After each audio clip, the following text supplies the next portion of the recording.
श्रीमद् भागवत महापुराण षष्ठ स्कंध चतुर्थ अध्याय। ओम नमो भगवते वासुदेवाय।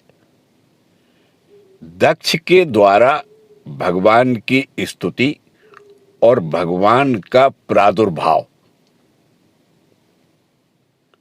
राजा परीक्षित ने पूछा, भगवान, आपने संक्षेप से तीसरे स्कंध में इस बात का वर्णन किया कि स्वायंभुव मनवंतर में देवता, असुर, मनुष्य, सर्प और पशु पक्षी आदि की सृष्टि कैसे हुई। अब मैं उसी का विस्तार जानना चाहता हूं। प्रकृति आदि कारणों के भी परम कारण भगवान अपनी जिस शक्ति से जिस प्रकार उसके बाद की सृष्टि करते हैं, उसे जानने की भी मेरी इच्छा है। सूत जी कहते हैं, शौनकादि ऋषियों, परम योगी व्यास नंदन श्री सुखदेव जी ने राजर्षि परीक्षित का यह सुंदर प्रश्न सुनकर उनका अभिनंदन किया और इस प्रकार कहा। श्री सुखदेव जी बोले, राजा प्राचीन वर्ही के 10 लड़के, जिनका नाम प्रचेता था, जब समुद्र से बाहर निकले तब उन्होंने देखा कि हमारे पिता के निवृत्ति परायण हो जाने से सारी पृथ्वी पेड़ों से घिर गई है। उन्हें वृक्षों पर बड़ा क्रोध आया। उनके तपोबल ने तो मानो क्रोध की आग में आहुति ही डाल दी। बस उन्होंने वृक्षों को जला डालने के लिए अपने मुख से वायु और अग्नि की सृष्टि की। परीक्षित, जब प्रचेताओं की छोड़ी हुई अग्नि और वायु उन वृक्षों को जलाने लगी, तब वृक्षों के राजाधिराज चंद्रमा ने उनका क्रोध शांत करते हुए इस प्रकार कहा, महाभाग्यवान प्रचेताओं, ये वृक्ष बड़े दीन हैं। आप लोग इनसे द्रोह मत कीजिए, क्योंकि आप तो प्रजा की अभिवृद्धि करना चाहते हैं और सभी जानते हैं कि आप प्रजापति हैं। महात्मा प्रचेताओं, प्रजापतियों के अधिपति अविनाशी भगवान श्री हरि ने संपूर्ण वनस्पतियों और औषधियों को प्रजा के हितार्थ उनके खान पान के लिए बनाया है। संसार में पंखों से उड़ने वाले चर प्राणियों के भोजन, फल, पुष्प आदि अचर पदार्थ हैं। पैर से चलने वालों के घास, तृणादि बिना पैर वाले पदार्थ भोजन है।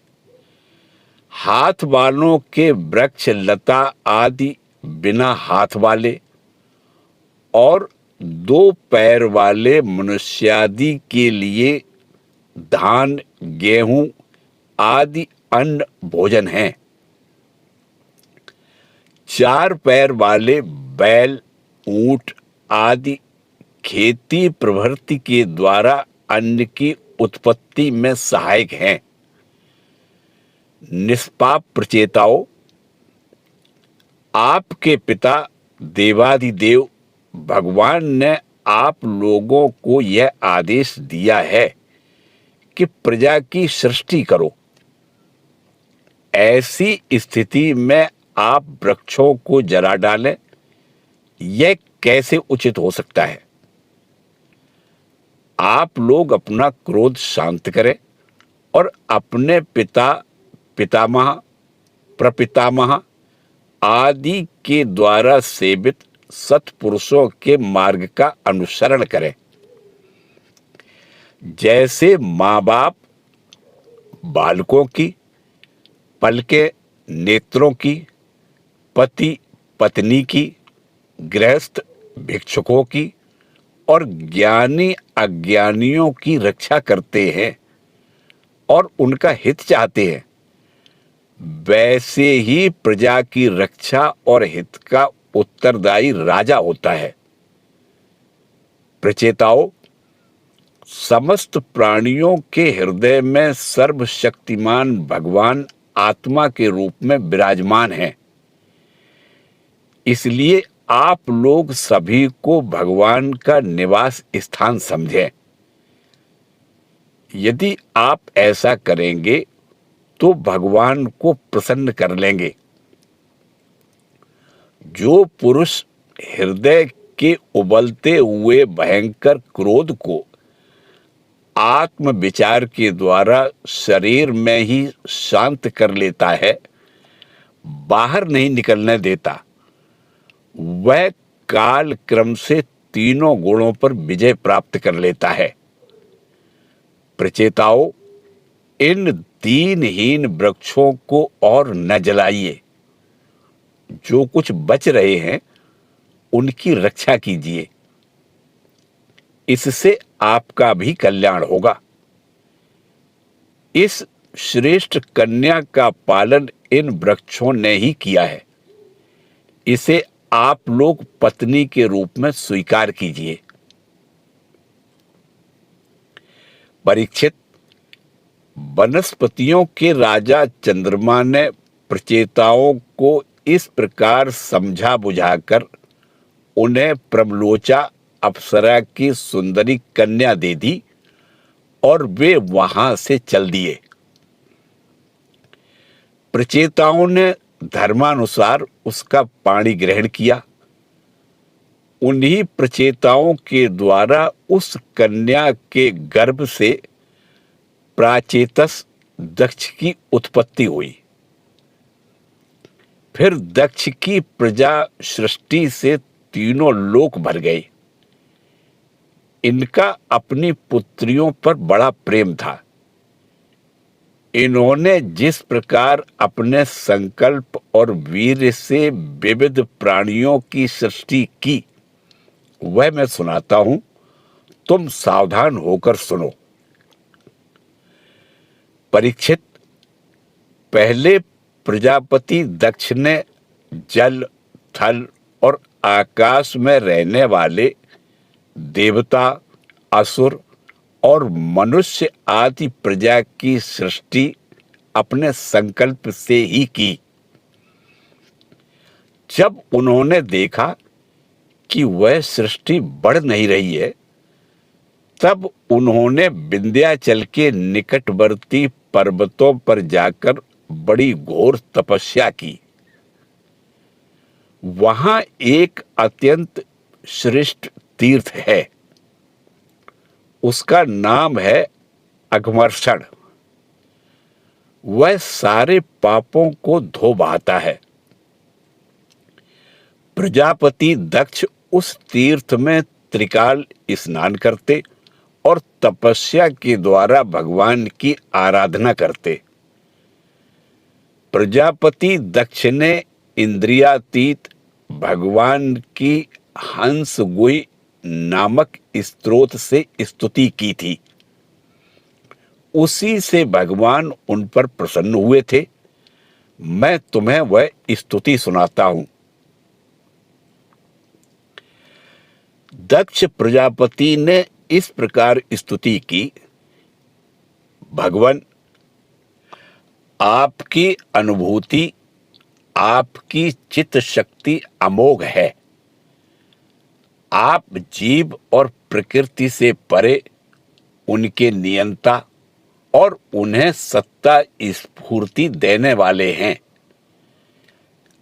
जिन जीवों ने त्रिगुणमयी सृष्टि को ही वास्तविक सत्य समझ रखा है, वे आपके स्वरूप का साक्षात्कार नहीं कर सके हैं।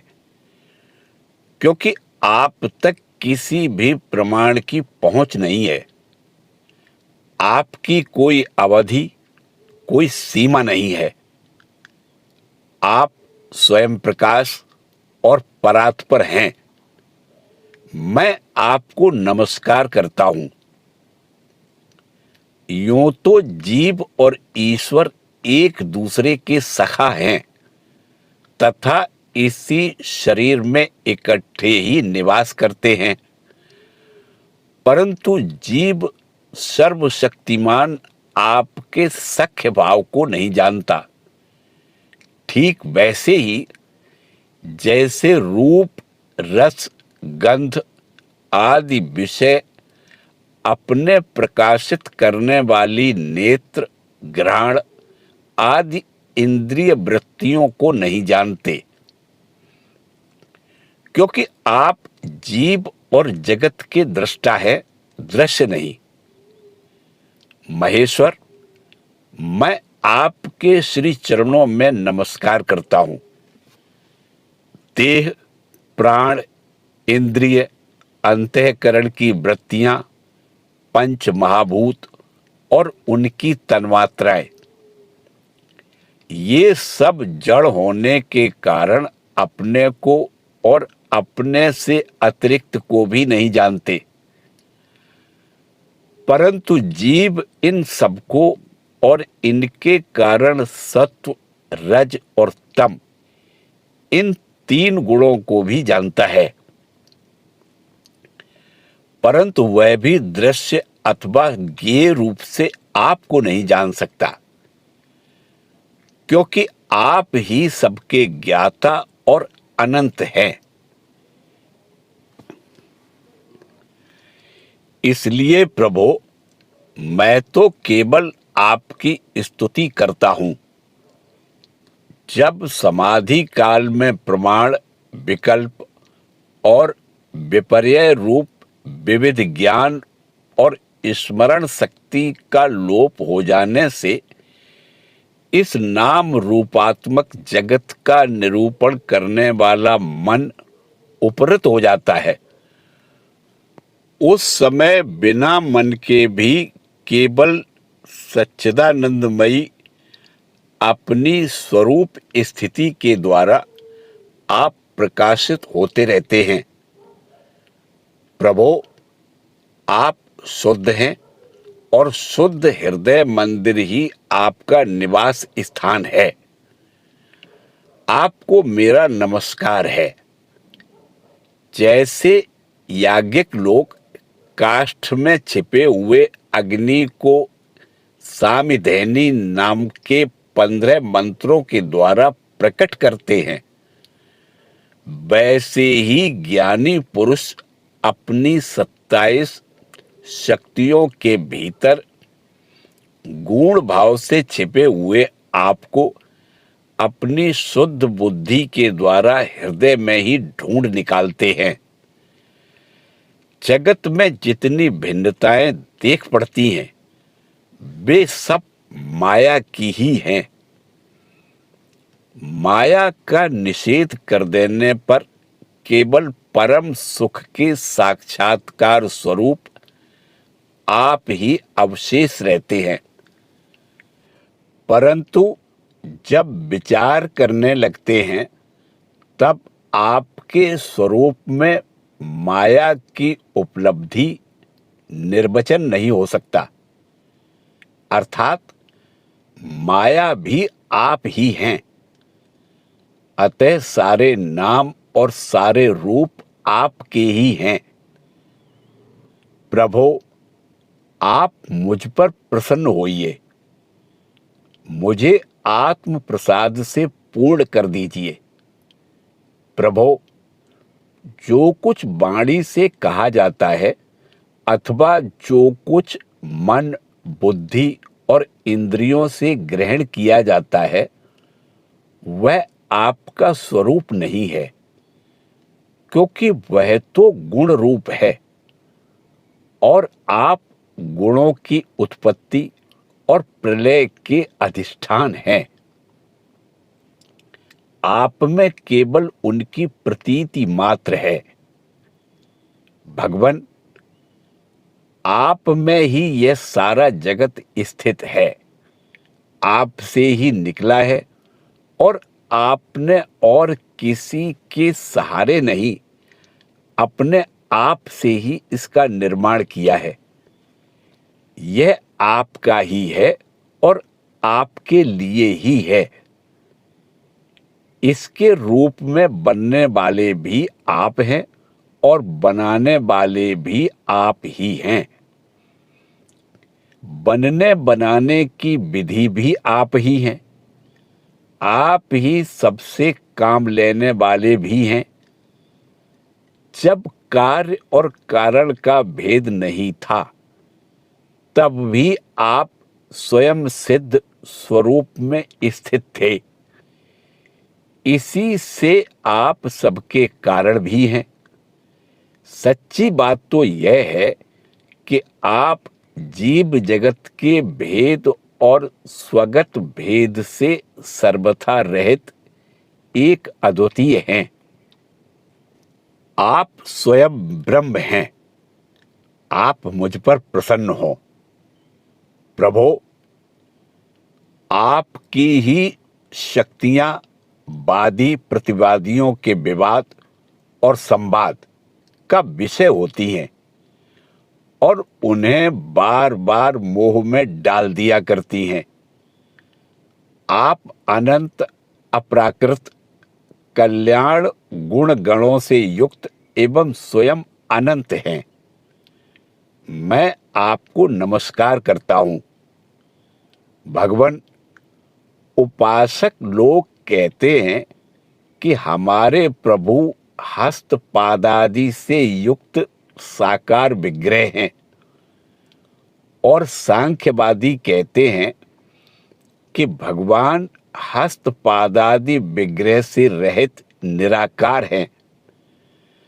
यद्यपि इस प्रकार वे एक ही वस्तु के दो परस्पर विरोधी धर्मों का वर्णन करते हैं, परंतु फिर भी उसमें विरोध नहीं है, क्योंकि दोनों एक ही परम वस्तु में स्थित हैं। बिना आधार के हाथ पैर आदि का होना संभव नहीं और निषेध की भी कोई न कोई अवधि होनी ही चाहिए। आप वही आधार और निषेध की अवधि हैं।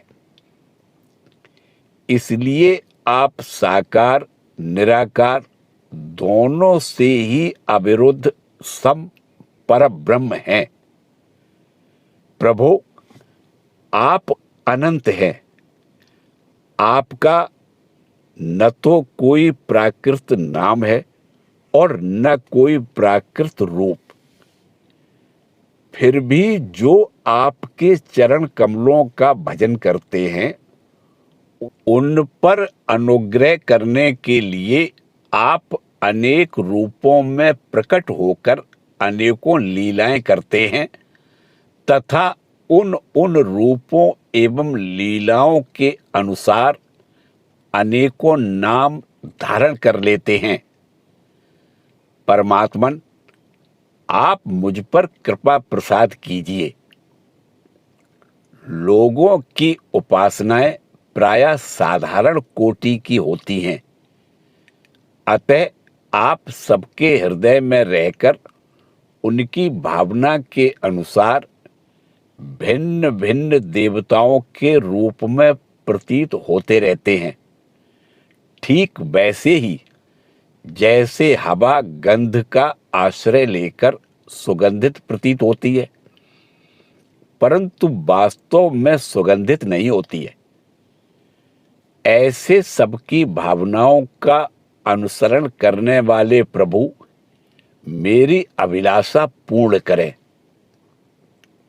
श्री सुखदेव जी कहते हैं, परीक्षित, विंध्याचल के अघमर्षण तीर्थ में जब प्रजापति दक्ष ने इस प्रकार स्तुति की, तब भक्त वत्सल भगवान उनके सामने प्रकट हुए। उस समय भगवान गरुड़ के कंधों पर चरण रखे हुए थे।